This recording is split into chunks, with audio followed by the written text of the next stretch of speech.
Nah ternyata gue dikasih bonus wapak yang bahkan sampai sekarang gue bawa nih. Belasan tahun nih, sampai sumpah demi Allah nih nggak pernah dibuka. Oh plastik nih kan. Oke, plastik. Ya wapak ginian doang. Tuh. Mantranya tuh gini nih.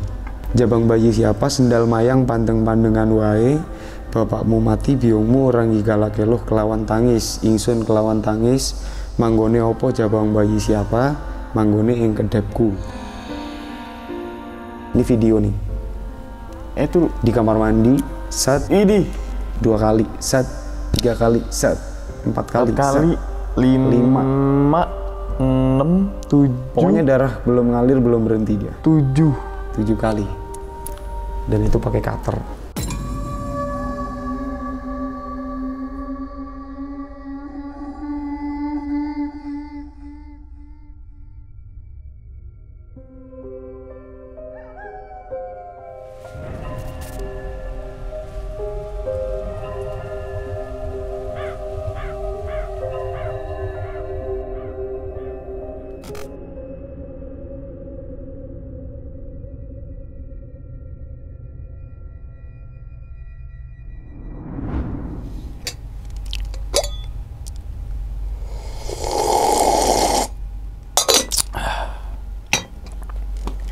Assalamualaikum warahmatullahi wabarakatuh. Kembali lagi bersama gue Sumar Adiwijaya atau biasa dipanggil Umang dalam segmen Ngopi Horor. Ya teman-teman semua, pada video kali ini nih atau pada kesempatan kali ini lagi gue tidak akan membawakan sebuah cerita dan namun menghadirkan narasumber yang tentunya mempunyai pengalaman mistis ataupun pengalaman horor. Nah, di samping gue udah ada seorang musisi nih, gitu, yaitu Bang Ale. Waduh, gimana Bang kabarnya Halo, Bang? Alhamdulillah baik-baik. Sehat Bang ya? Alhamdulillah. Bang Umang gimana? Alhamdulillah sehat juga Bang. Salam untuk teman-teman dan juga keluarga di rumah nih Bang. Siap, amin. Oke Bang, kesibukan sekarang lagi sibuk apa nih Bang? Sekarang lagi sibuk seperti biasa Bang. Apa tuh? Di dunia perngamenan. Perngamenan dalam arti apa nih? Nyanyi? Nyanyi. Oke, nyanyi dalam artian di kamar mandi atau di mana? Kadang-kadang di kamar mandi. Kamar mandi. Kadang-kadang di kamar orang. Kamar beda, lain cerita dong kalau kamar orang mah. Tapi seringnya sih ya di tempat-tempat usaha orang, kayak di coffee shop. Oh, coffee shop. Di klub.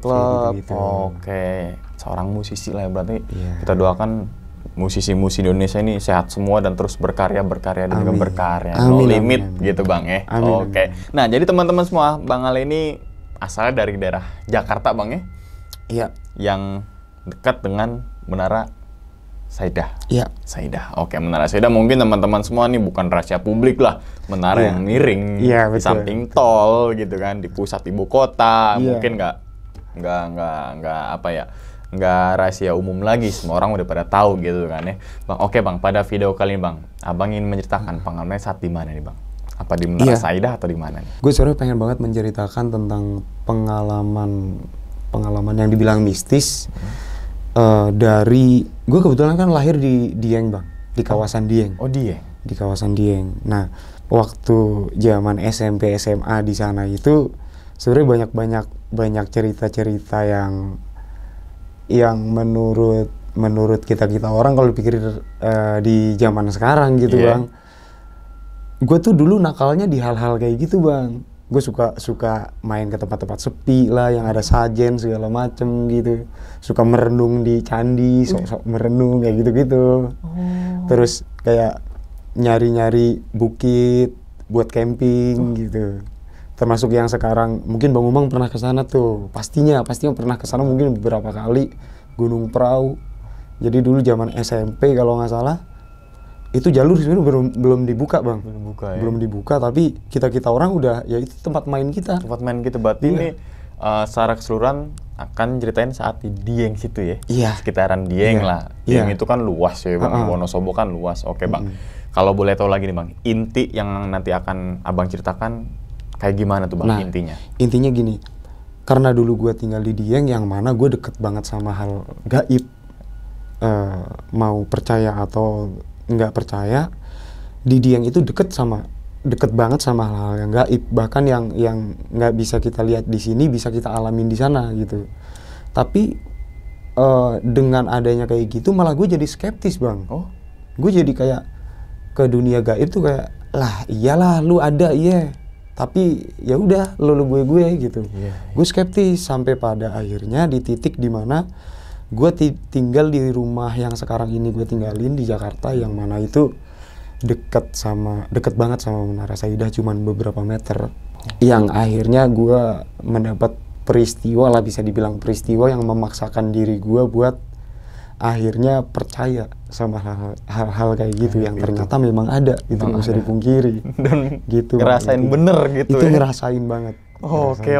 Ini gue penasaran nih bang, mungkin teman-teman ngopi horor juga penasaran nih di balik ceritanya Bang Ale ini. Ya gue yakin banget lah di balik nanti ceritanya Bang Ale, teman-teman semua bisa ambil kesimpulannya, teman-teman semua bisa ambil sisi baiknya, teman-teman semua juga bisa ambil sisi positifnya, kan gitu ya Bang ya? Yep. Karena kan kita belajar dari pengalaman seorang kan gitu Bang ya. Oke, mungkin tahan dulu kali Bang ceritanya. Siap. Tanpa berlama-lama lagi, kita langsung masuk aja ke dalam ceritanya. Ngopi horor segera dimulai.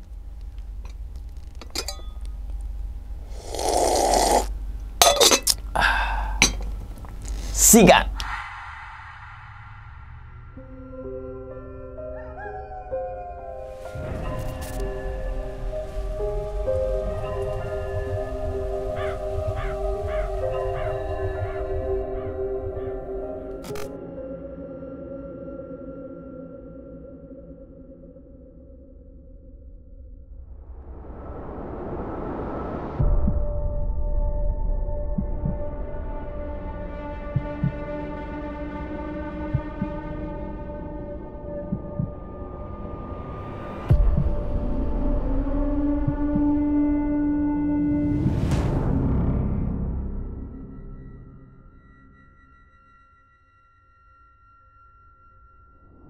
Perkenalkan, nama gua Aristia Sampurno.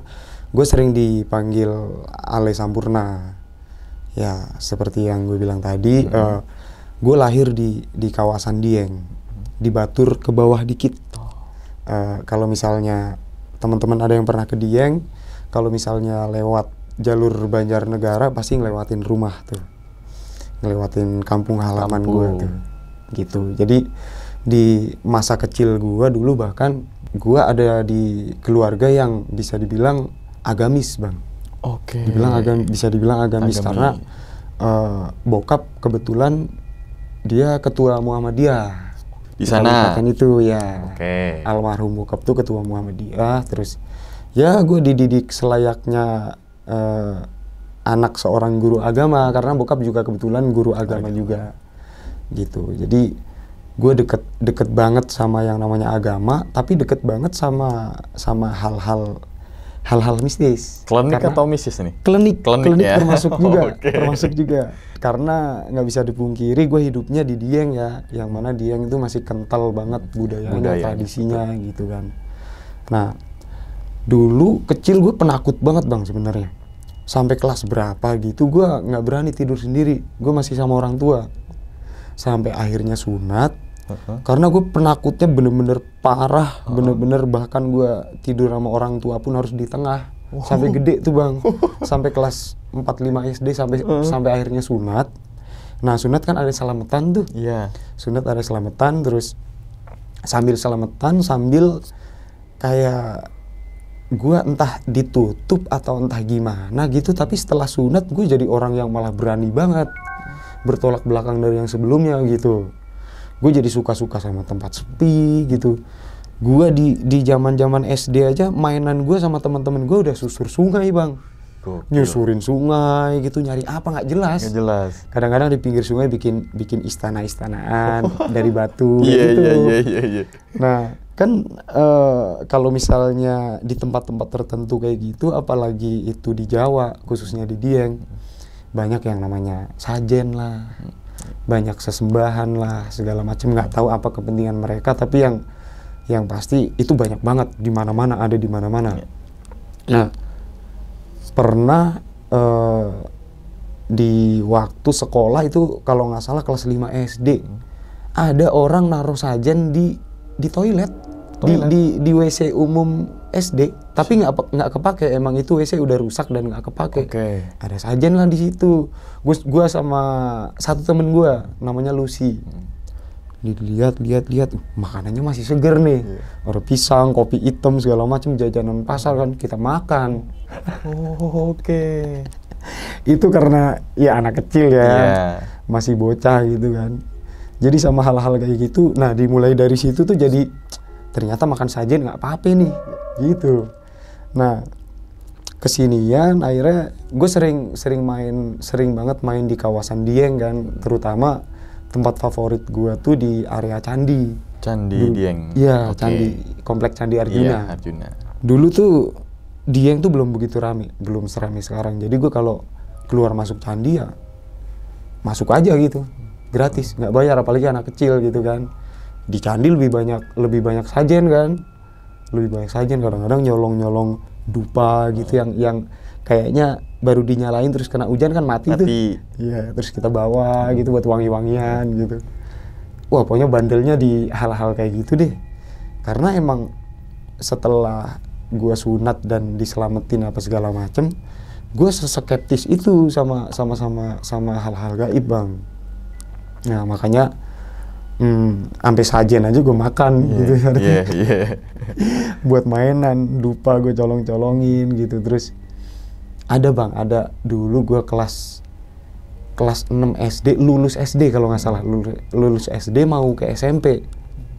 Gue sama temen gue main di komplek candi lagi. Tempat favorit gue tuh dulu kalau nggak Candi Semar, Candi Arjuna. Kalau misalnya gue lagi pengen dingin tuh, lagi pengen seger gitu di Candi Arjuna, karena suhunya kan dingin tuh Candi Arjuna. Iya bener sih. Kalau lagi pengen anget, gue masuknya ke Candi Semar, duduk aja di situ, duduk gitu.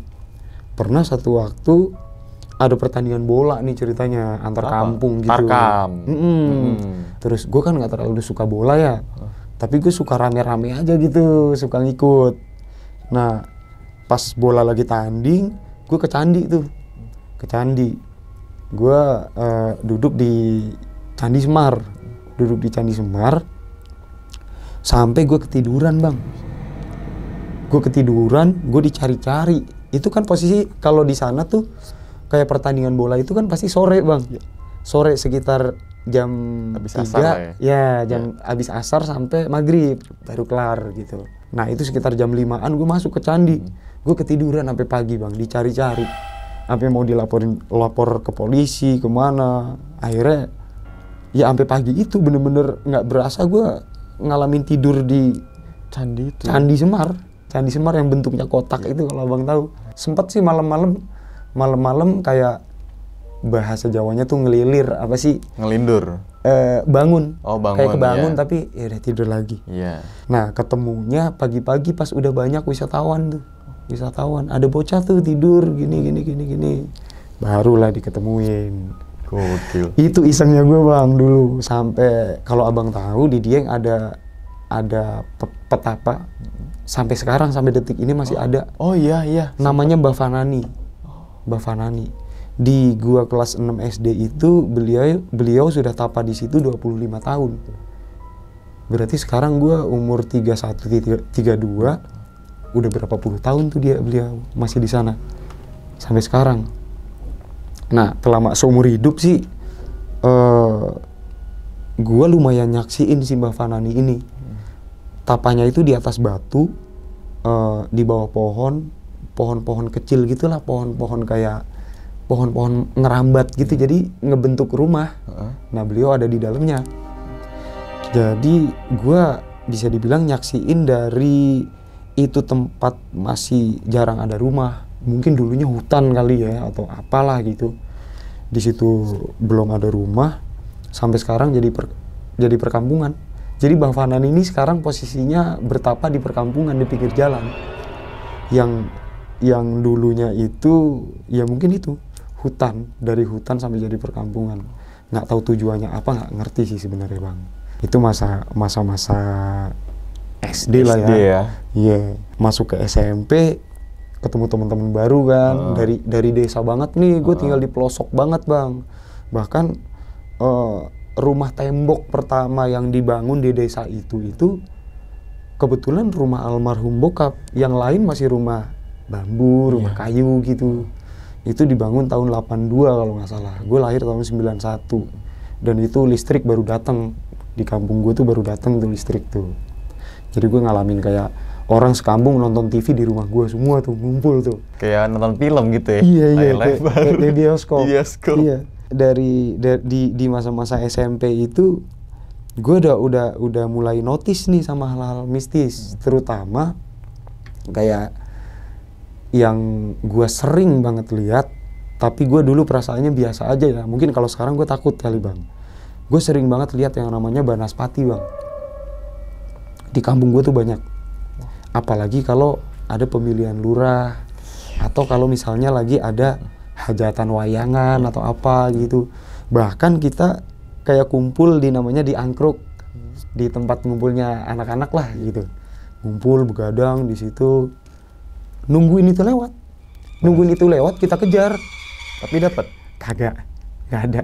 Kita cuman kayak lihat doang gitu, lihat api gitu. Balik lagi gitu. Bahkan dulu gue sering main ke kuburan. Gue orangnya penasaran banget sama tempat-tempat sepi yang katanya nggak boleh. Itu malah gue samperin dulu bang. Dan kebetulan teman-teman gue juga punya rasa penasaran yang sama kayak gue. Ada satu kuburan, bahkan sampai sekarang gue masih ingat itu kuburan siapa. Itu kuburan kayaknya kalau disebutin nggak apa-apa sih, Mbah Jogoniti. Jadi kuburan terus disebutnya Cungkup ya. Cungkup itu kayak bangunan kecil, tapi pintunya digembok. Nah nggak tahu gimana ceritanya kita bisa ngebobol tuh gembok tuh. Saking nakalnya kita kali, saking buset. Udah bisa dibilang brutal kali, nakalnya terlalu brutal ya. Kurang kerjaan bang. Ngebuka-buka kunci makam, masuk ke makam ternyata di dalam ada tombak lah apa segala macam, pedang di dinding-dindingnya tuh, pusaka. Nah ternyata si Mbah Jogoniti ini salah satu pahlawan di daerah situ dulu, salah satu pahlawan, dan itu senjata beliau waktu perang itu. Nah gue masih logika lah, masih logis terus. Tapi secara nggak langsung ternyata gue selalu ngalamin hal-hal yang celaka. Habis gue ngelakuin sesuatu, gue selalu ngalamin hal yang celaka. Kayak contohnya, gue habis makan sajen, terus gue nyolong jambu gitu, tiba-tiba jatuh, bibir robek, kayak gitu. Katanya dulu sih, wah itu kena ini, pohon jambu itu ada penunggunya tuh manusia tapi kepalanya kambing. Nah lu itu bibirnya kena tanduknya gitu apa segala macam. Gue sampai pendarahan parah tuh. Kan ini robek kayak kertas bang, dijahit luar dalam. Cuman gue kan nggak percaya ya, gue logis aja ya, namanya pohon jambu kan banyak potongan-potongan itu tuh. Rantingnya. Ya paling gue kecantol ranting pas potongan kali kan. Gue selalu skeptis pokoknya bang. Nah di situ udah tuh zaman SMP, masuk SMA. Kelas 1 gue udah masuk ke pecinta alam. Pecinta alam. PA ya? PA. Karena ya itu lagi penasaran. Nah di situ gue pengen, karena gue dulu ngerasa nggak punya keahlian, nggak punya bakat apa-apa. Malah gue dulu kayak, aduh nyanyi termasuk bakat nggak sih gitu kan. Gue masih kayaknya bukan bakat deh. Jadi gue masuk ke PA biar bisa ikut-ikut lomba kayak napak tilas gitu, lomba-lomba panjat dinding kayak gitu, buat nyumbang piala lah, walaupun sekolah gue nggak pinter, biar gue bisa nyumbang piala paling nggak gitu. Nah pernah tuh waktu itu ospeknya ibaratnya ya, masuk ke PA itu, kalau abang ingat peristiwa di Banjarnegara itu dulu pernah ada longsor gede-gedean di desa Cijeruk namanya. Nah itu kalau nggak salah yang longsor namanya Gunung Pawinian. Gunung Pawinian itu gunung nggak terlalu gede sih, tapi lumayan. Nah anehnya emang di Dieng tuh banyak hal-hal mistis. Bahkan desa yang hilang tuh bukan cuman ini doang.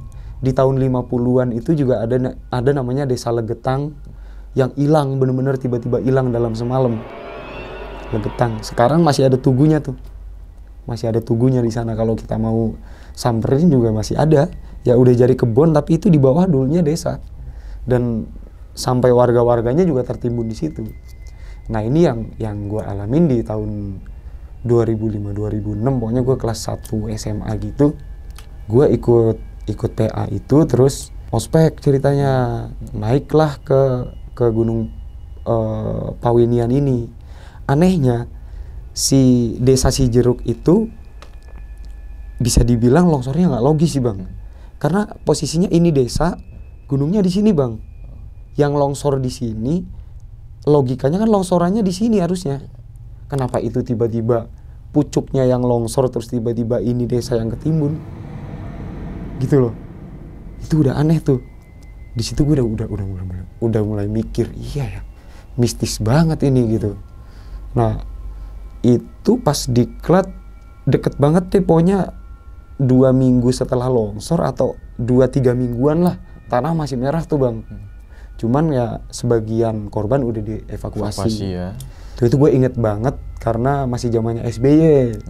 Gue pertama kali lihat presiden tuh. Di situ. Presiden datang tuh, iya. Tapi kan banyak korban-korban yang belum terevakuasi kan, masih ya hilang gitu, bisa dibilang hilang gitu. Kita naiklah ke Pawinian itu. Di situ anggotanya ada 21 orang. Nah, terus ditambah sama kakak pembina, jadi ada 30-an lebih lah.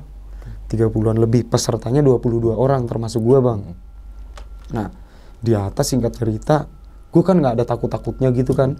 Berangkat sore, gua nemuin makam tua lumutan gitu di atas gunung. Gua sama temen gua namanya Abi. Nah, di sekitaran makam itu ada pohon jambu kuning-kuning banget, jambu-jambu kecil tuh. Kita petikin dah tuh, kita makan. Nah, percaya nggak percaya, malamnya pas diriin tendanya tuh tenda abri tuh, tenda yang gede, yang niatnya buat tidur 30 orang itu. Gitu, jadi bikin 2 baris 15 gitu lah. Peleton ya. Iya, kayak sini cewek, sini cowok gitu. Nah, malam turun hujan pas kita diriin tenda tuh. Hujan gede banget, tiba-tiba satu kesurupan, cewek. Satu kesurupan, gue inget banget namanya Dewi, teman SMA gue tuh. Kesurupan, tiba-tiba kesurupan massal bang. Di antara 22 orang itu yang gak kesurupan cuman gue sama Abi. Gimana perasaan gue bang? Gue lihat teman-teman gue 20 orang kesurupan, teriak yang ini begini, yang ini mau lari kemana, yang satu wah udah puyeng banget pokoknya. Apalagi ditambah capek kan, nanjak gitu, waktunya istirahat gitu kan. Udah tuh si kakak-kakak pembina juga kebingungan kan. Jadi ya disembuhin sebisanya aja bang. Di situ tuh peristiwa gaib pertama yang gue alamin, ternyata bener ya, kesurupan ada ya gitu. Karena seumur-umur gue nggak pernah kesurupan bang, jadi ya gimana gue mau percaya. Iya, betul. Apalagi jiwa gue emang skeptis gitu. Ya. Dari situ gue udah mulai percaya, oke gue percaya deh kalau gini deh gitu. Cuman ya percayanya cuman malam itu aja, siangnya alah apa sih semalam gitu. Skeptis lagi gue gitu. Sepulang dari situ udah tuh pada meriang semua. Akhirnya diklatnya cuman kayak gitu doang. Naik terus kesurupan sampai pagi pulang, deh nggak ada materi, nggak ada apa, udah gitu doang, bisa dibilang gagal sih. Cuman ya itu pengalaman pertama gue di masa SMA. Nah, pengalaman kedua yang gue masih inget banget sampai sekarang, dukun bang. Waktu itu kan gue ya itu tadi, untuk kesekian kali gue bilang gue skeptis banget orangnya. Jadi gue ke dukun ini ceritanya bisa pasang susuk nih. Nah, zaman dulu kan, zaman SMA kan ada yang pengen kebal lah, ada yang pengen pengasian lah segala macem. Nah, kebetulan dukun ini saudaranya temen gue, saudaranya sahabat gue, jadi gue dianterin tuh ke situ. Sahabat gue ini namanya Coki. Si Coki ini sebagai perantara lah ke dukun. Nah, gue datang berdua nih ceritanya sama temen gue cewek ini lagi ngincar cowok ceritanya. Nah, gue pengen tekbal tuh waktu itu buat ya abang tahu diri lah, anak-anak SMA zaman ya. itu mah ya. Pasang susuk lah di situ, susuk emas ceritanya. Gue datang ke rumahnya. Nah, ini ada kaitannya sama yang nanti bakal gue ceritain. dukun ini sama si Pak D yang belum lama ini gue temuin itu ada perbedaan. Perbedaannya cluenya itu dukun ini rumahnya bambu, kalau si Pak D ini rumahnya di komplek mewah bang, gitu. Balik lagi ke dukun itu ya, zaman SMA, gue makin nggak percaya di situ bang, karena begitu gue diajak masuk gitu, gue diajak masuk ke ruangan kamar gitu bang lah, ukuran 3x3 kali ya. Cuma di situ ada meja, terus ada klenik gitu, batu-batu akik banyak tuh. Terus ini siapa duluan yang mau dipasang gitu. Akhirnya gue nunjuk Ica duluan deh, Ica lebih butuh gitu. Udah tuh kita posisinya berempat jadinya, dukunnya cewek. Dukunnya cewek. Iya, dukunnya cewek, ibu-ibu gitu. Ica lebih butuh nih. Oke, akhirnya kita di situ berempat kan, gua, Ica, Coki, sama si Mbah ini, Mbah dukun ini. Nah di situ ritualnya kita disuruh baca-baca segala macam, dituntun bacaan sama dia pokoknya. Terus kanan kiri disuruh megang batu akik bulat tuh, sama taruh di mulut, di emut batu akiknya, lumayan gede di emut. Terus selama proses pemasangan susuknya itu pakai suntikan bang. Jadi jarum emas dimasukin ke jarum ceritanya, terus ditusukin lah ke alis gitu. Apa iya bisa langsung masuk gitu kan. Pas Ica udah ritual gitu apa semuanya, kalau misalnya Mbah lagi ini merem, suruh merem tuh semuanya tuh. Tapi gue agak ngintip bang, gue agak merem tapi ngintip. Gimana sih, pertama ketahuan. Aris kan dulu gue dipanggilnya masih Aris kan, Mas Aris nggak boleh ngintip ya gitu. Oh ya, gue agak nunduk gitu tapi tetap gue ngintip. Ternyata emang bener jarumnya dimasukin, tapi itu jarum warna kuning, nggak tahu emas, nggak tahu apa ya. Itu cuman diginiin doang bang, cuman di tik gitu doang biar ada darahnya dikit. Oke, satu udah, satu lagi. Kok gitu doang dalam hati.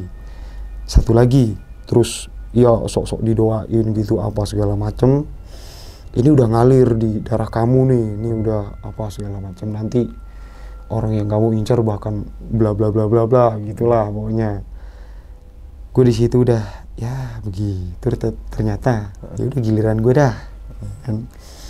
Udah gue sambil nahan ketawa sambil merem aja, udah gue ikutin saat pas disuntikin emang kagak ada rasa sakit bang.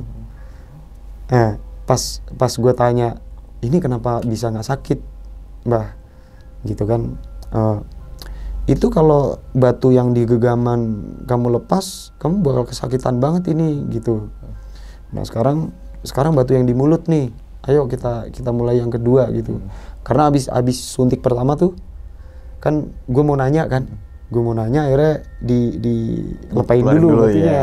Nah, gue nanya ini kok bisa nggak sakit gitu, ini karena batu ini gitu. Udah gue emut lagi, satu lagi set. Dalam hati ya iya nggak sakit, orang digituin doang, cuman peritek gitu kan, kaget doang gitu. Nah di situ gue udah tambah skeptis lagi bang. Tapi ya namanya bocah SMA ya, gue dulu bandel banget bang. Anjir, di situ gue inget banget satu orang bayar 400.000 bang. Gue sama Ica 400.000, berarti 800.000 berdua. Buset, nih dukun menang banyak gue dalam hati. Akhirnya gue nyari korban tuh bang. Gue jadi perantara, pengen balas dendam kan. Perantara, bro, gue habis pasang susuk nih, lu bacok gue juga nggak bakalan ini. Gue mau dong, gue mau gini. Dapatlah gue korban 2. Gue tarikin gope-gope 1 juta di tangan gue nih, ya kan. Gue antar ke dukun itu. Gue dikasih bonus katanya, bakal dikasih bonus kalau misalnya gue bawa pasien kan. Oke, berarti bonus gue 1 juta nih, udah nih depan mata.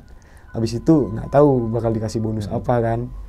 Nah pas ritual ya gue ngintip lagi, ya ternyata begitu lagi. Sama begitu lagi. 2 temen gue ini udah bla bla bla, singkat cerita ritual udah kelar, gue suruh balik balik duluan deh mendingan. Mereka pakai motor kan, gue juga pakai motor sendiri tuh.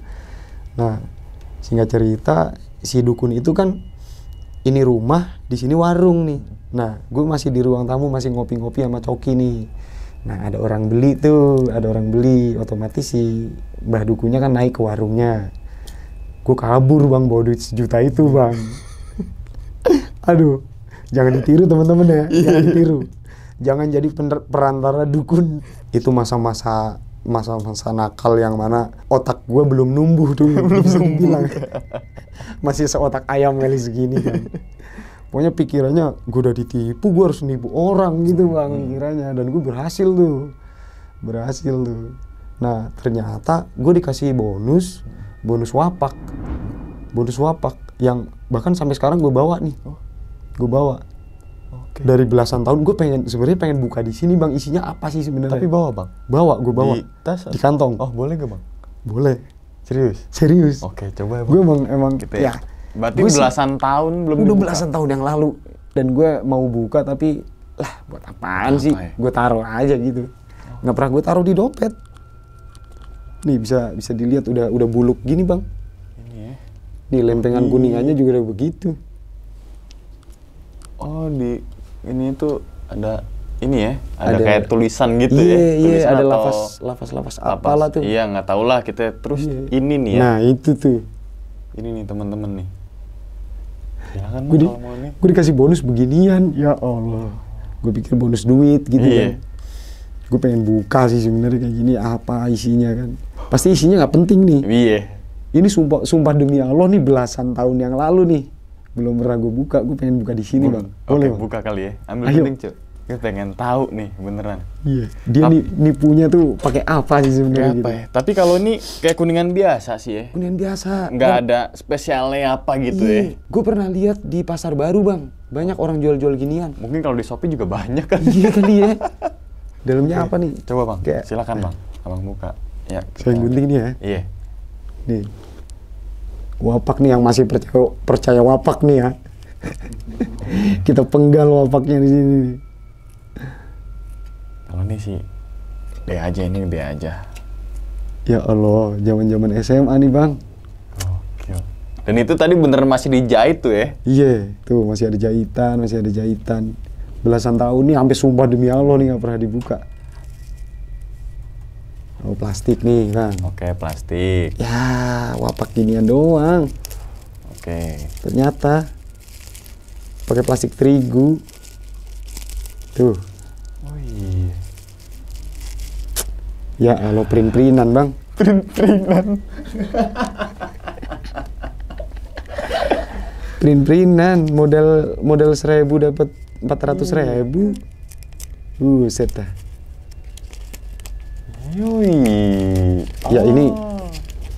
Iya. Fotokopian. Tuh. Fotokopian. Ya Allah Bang Umang, gue pengen injek tapi ini ada bahasa Arab ya kan. Kita nggak ngerti apa itu ya kan. Ya udahlah ya. Coba ya. Ini dulu zaman SMA, gue disuruh ngasih makan mulu bang. Nih pakai minyak misik apa namanya gitu. Oh ini mah kayak. Kalau sekarang udah bener nih printan ini. Iya, udah nggak ada baunya. Ini printan ini, nggak ada tulisan dari tangan. Nggak ada. Kertas HVS. Fotokopian. Ini A4 ini. HVS. Tuh, teman-teman di rumah yang punya wapak coba dibuka dah, mendingan dah. Baju kuning. Ya. Baju kuning. Wah iya. Ya kan? Cuma ini doang nih yang Latin nih. Baju kuning apa banyu kuning? Nggak tahu. Pokoknya ini kuning. Depannya ini apa rayu kuning atau apalah ya ini nih ya. Banyu kayaknya. Banyu itu. Ya. Kayaknya banyu atau pokoknya belakangnya kuning bacanya nih. Kuning ya. Kuning terus nggak ada kayak temen-temen ini deh kayak di bagian ini kayak abata. Ikro. Iya.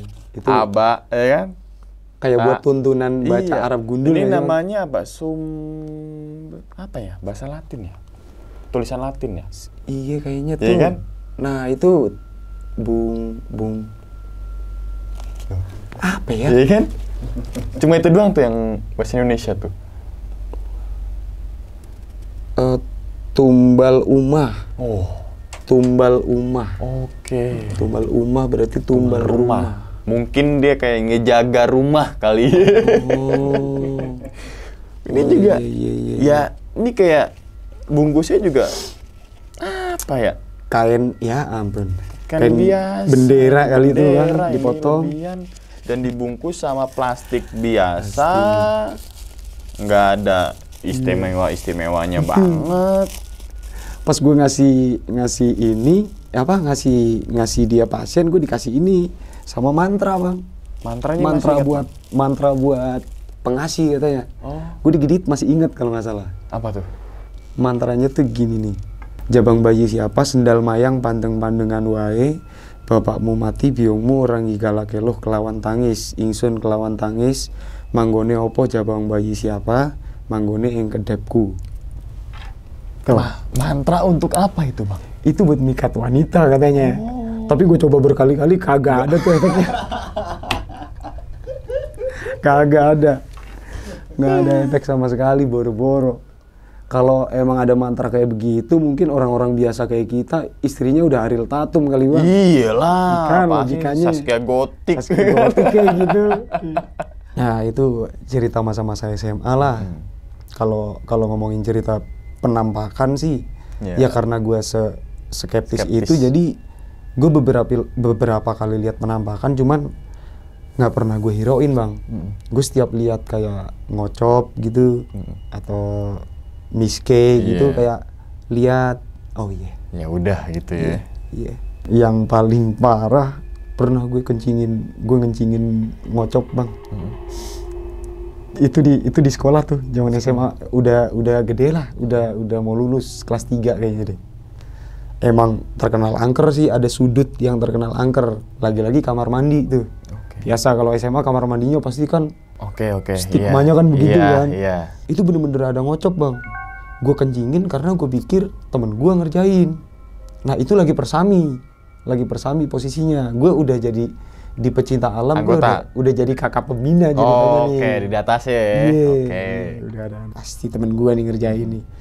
Gue kencingin dari atas ke bawah kayak kan, pas ke mukanya itu kan. Kok nggak, biasanya teriak kalau orang ya. Ini kagak, Bang. Lari gue. Tetap ada rasa takut manusiawi kan. Lari, anjir ada pocong beneran. Lah tumben lu takut, Le, kata dia kan. Kata temen gue. Yuk samperin lagi, coba, namanya Agun temen gue. Samperin lagi udah nggak ada tuh. Berarti bener-bener ngocop kali ya. Nggak tahu deh tuh. Nggak tahu deh itu, ya. Kalau zaman kuliah gue agak skip sih karena udah terlalu fokus ke kurikulum lah. Oke. SKS lah. Nah, iya. Gue kuliah nggak kelar, Bang. Dari SD kan, TK SD kan gue di desa banget tuh, di pelosok. Terus SMP gue agak ke kota kecamatan tetangga tuh, Karangkobar. Terus SMA-nya gue setahun sempet di Karangkobar, tapi kelas 2-nya gue pindah ngulang kelas 1 di Banjarnegara. Berarti 4 tahun SMA tuh? 4 tahun. Di SMA mau sama dia. Ya karena punya relasi bokap, jadi gue bertahan di situ sebandel apapun gitu kan. Ya gitu. Terus gue masuk ke kuliahnya itu bukan yang jurusan yang gue mau, Bang. Gue dimasukin ke farmasi karena bokap dulu kan pengennya anaknya berseragam gitu, dalam tanda kutip. Oke, paham. Gue cuman bertahan 2 semester, akhirnya gue lari ke Jakarta. Pamit. Udah nggak apa-apa. Gue udah mulai tatoan tuh, Bang. Udah mulai tatoan, lagian kamu udah bertato, kamu harus tanggung jawab sama tato, kamu harus tanggung jawab sama pilihan kamu. Udah ke Jakarta dah tuh. Ke Jakarta sekitar tahun 2011-2012an lah pokoknya. Wah, gue lontang-lantung dulu di Jakarta, Bang. Ngamen segala macem, karena tujuan gue dari kampung ke Jakarta tuh emang buat bermusik. Dulu gue bertiga sama temen gue berangkat, tujuan kita bertiga bermusik. Tapi ada 2 temen lagi nih yang perantau tapi di Jakarta ya pekerja gitu kan. Terus di bis gue sempet tuh di sharing ke Jakarta mau ngapain sih, gini di Jakarta kayak gimana gitu. Nah gue nyeletuk tuh, gue ke Jakarta minimal nyanyi di kafe lah gitu. Diketawain gue bang dulu bang. Ya elah, jamet mana sih yang kafe mau gitu kan dulu. Ya tapi alhamdulillah karena niat ya, karena niat jadi karena doa orang tua juga akhirnya tercapai gue nyanyi segala macem di kafe-kafe waktu itu walaupun bayarannya ya awalnya di jalan di bis terminal segala macem, akhirnya naik ke kafe-kafe walaupun bayarannya masih cukup buat ngekos doang waktu dulu. Nah di situ tuh proses gue sama nyokap angkat gue yang sekarang ini ketemu bang, di musik ketemunya. Karena nyokap ini bisa dibilang kayak kalau ibarat di slang tuh Bunda Ipet. Oke. Ibunya anak-anak gitu lah. Gitu. Makanya di rumah yang gue tinggalin sekarang yang di dekat Menara Saidah itu rumahnya lumayan gede bang. Bisa dibilang ya gede lah bang. Karena bahkan di rumah itu banyak ruang-ruang kosong yang nggak kepake. Kayak gudang aja ada 2 ruangan. Terus ada kamar pembantu itu nggak kepake. Kamar mandi pembantu nggak kepake. Terus gua tinggal di lantai 3. Itu cuman ada gua doang. Padahal di lantai 3 ada 1 kamar gua, 2, 3, 4 kamar berarti. 3 kamar kosong. Dan lampu cuman ada di kamar gua, di ruang tengah lantai 3 itu sama udah 2 lampu itu doang. Bahkan kamar mandi nggak ada lampunya. Karena kalau setiap dipasang lampu mati, pasang lampu mati. Logikanya mungkin listriknya kali ya atau apa ya gitu. Tapi kesinian ternyata emang ada begitunya bang. Begitu dalam tanda kutip bang. Dari awal gue tinggal di situ udah banyak lah. Gue dengar dari orang-orang gitu, rumah ini angker, rumah ini apa segala macam. Karena ini rumah lumayan tua ya, dibangun tahun 80-an mau ke 90-an. Jadi udah 30 mau ke 40 tahun gitu. Pintu-pintunya aja masih tinggi-tinggi bang. Pokoknya bisa dibilang rumah tua, cuman karena banyak penghuninya, jadi banyak penghuninya, terus banyak sering anak-anak pada bertamu gitu, jadi hangat aja gitu. Nah ngomong-ngomong soal penghuni, di situ penghuni lumayan banyak bang. Di lantai 3 ada gue sendiri, di lantai 2 ada, ini namanya gue samarin aja bang, ya, apa-apa ya. Di lantai 2 ada Mawar, yang mana itu anak terakhirnya nyokap, anak terakhirnya mama. Ada si Biru, itu abangnya si Mawar. Terus di sebelah lagi ada ceweknya Biru, Melati, ngekos di situ, emang ngekos dia. Tuh, jadi di lantai 2 ada 3 warga nih.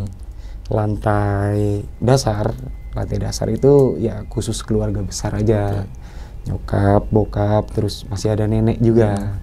Terus satu lagi ada kakak pertama. Nah si kakak pertama ini orangnya nggak terlalu bersosialisasi, dia kayak introvert gitu, pokoknya kerja masuk kamar kayak gitu, pendiam banget gitu.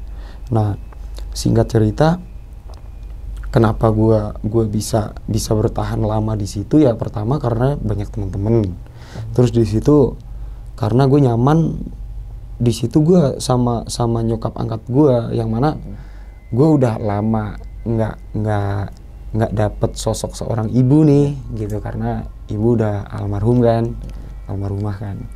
Nah, disitulah gue betah. Terus sebenarnya sih dari awal gue tinggal di situ udah banyak gangguan bang. Gue dulu nggak tahu kalau Menara Saidah itu angker apa segala macam, dengan polosnya. Ya menurut gue ini gedung yang anjir art banget gitu, seni banget kan kalau dilihat gedungnya.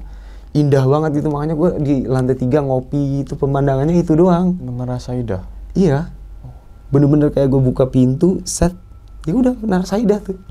Cuma selisih kayak 7-8 rumah lah, 7-8 rumah itu Menara Saidah. Bahkan di awal-awal gue tinggal di situ, gue masih sering main ke Menara Saidah, sok wisata malam gitu kan. Iya, di situ gue masih cuek aja lah, walaupun gangguan-gangguan tuh sering, terutama kayak makanya sekarang gue punya fobia ketokan pintu.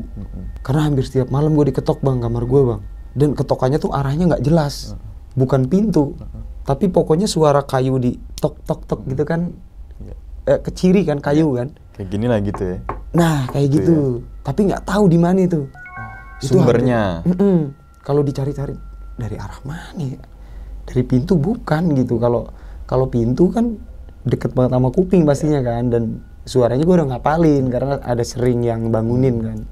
Ini bukan suara pintu, dan itu nggak sekali, mungkin ada ratusan kali gue diteror kayak begitu. Gitu. Nah, dari awal-awal gue diteror adalah si nenek yang tinggal di lantai bawah cerita hantu tuh. Le, di atas tuh ada cewek tuh namanya Sinta gitu. Loh, saya sendiri mah dia kan manggilnya Oma. Saya sendiri mah di atas gitu. Iya, tapi ada cewek cantik kok, dia nggak jahat, nggak ganggu gitu. Aduh, ini orang tua ngomong nih, maksudnya gimana nih kan? Cuman gue masih cuek aja. Nah, dia nyambung tuh ceritanya sampai di lantai 2 tuh ada ngocok gede banget, lebih dari 2 meter kali tingginya gitu kan. Di situ gue masih skeptis gue masih ada, tapi udah mulai percaya tuh. Nah, di tahun-tahun awal ya gangguannya itu doang, sama ini sering ada orang manggil tapi nama asli, yang mana di rumah itu nggak pernah ada yang manggil nama asli. Pasti manggilnya Ale. Iya.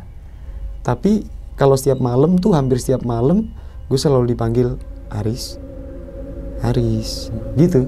Dan gue cuman kayak alah udah, itu berulang bahkan sampai sekarang, bahkan sampai semalam bang. Sampai semalam gue masih dipanggil-panggil. Nggak tahu dia pengen ngajak kemana sih gitu kan. Gue pokoknya cuek aja lah bang gitu. Nah, yang mengantarkan gue ke yang tadinya skeptis terus gue mau nggak mau percaya, singkat cerita si Mawar ini sakit. Mawar ini punya kebiasaan menyakiti diri bang, karena masa lalu lah. Masa lalu sering disakitin hatinya sama bokap. Terus dia pernah pacaran 8 tahun terus putus gitu aja gitu. Terus akhirnya ya bisa dibilang ini anak depresi sih sebenarnya. Kalau gue lihat ya dari perilakunya juga, dia umur 23, 24 tapi perilakunya masih kayak bocah 10 tahun gitu.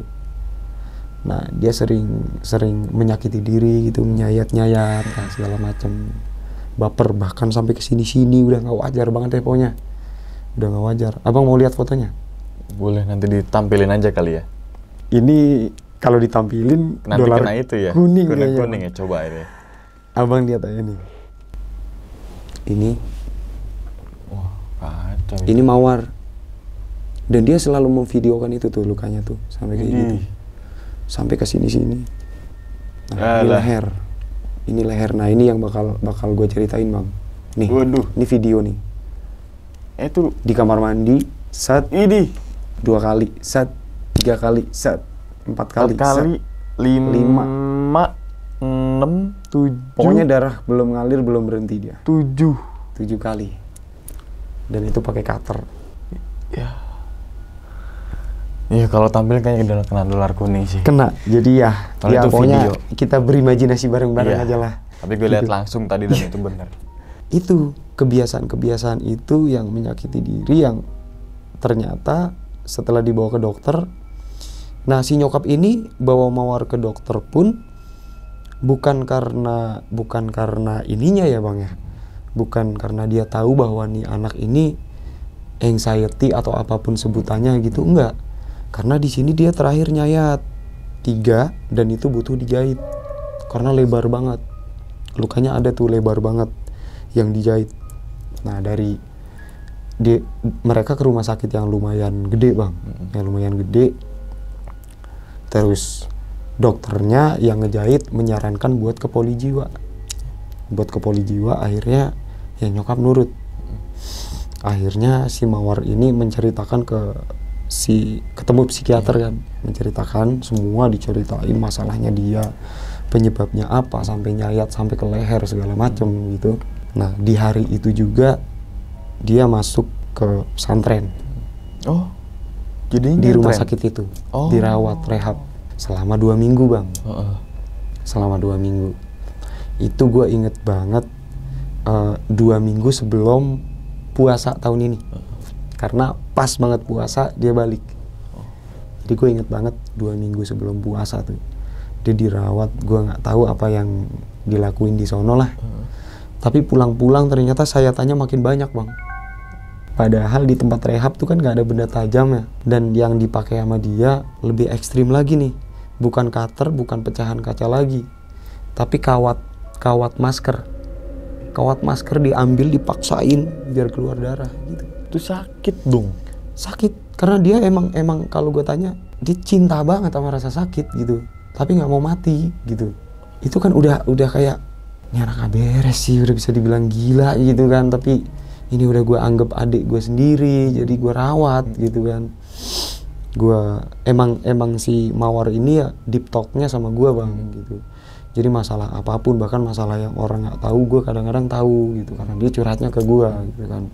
2 minggu itu bulan puasa, singkat cerita dia balik puasa, kita bareng-bareng tuh sekeluarga bareng-bareng. Lebaran gue pulang kampung. Nah gue di kampung hampir sebulan lah, 3 mingguan. Pulang-pulang ke rumah itu lagi, doi kumat lagi bang, kumat lagi, nyayat lagi.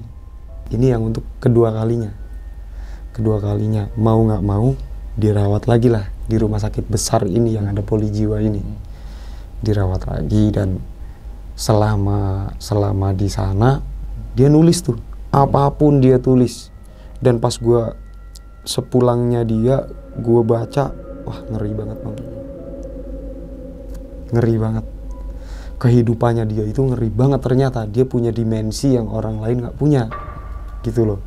Nah singkat cerita, saudaranya nyokap, saudara jauh nih yang lama nggak ketemu, yang nyokap pun nggak tahu orang ini nih bisa nih dalam tanda kutip nih, tiba-tiba datang dari Jawa Barat ke rumah.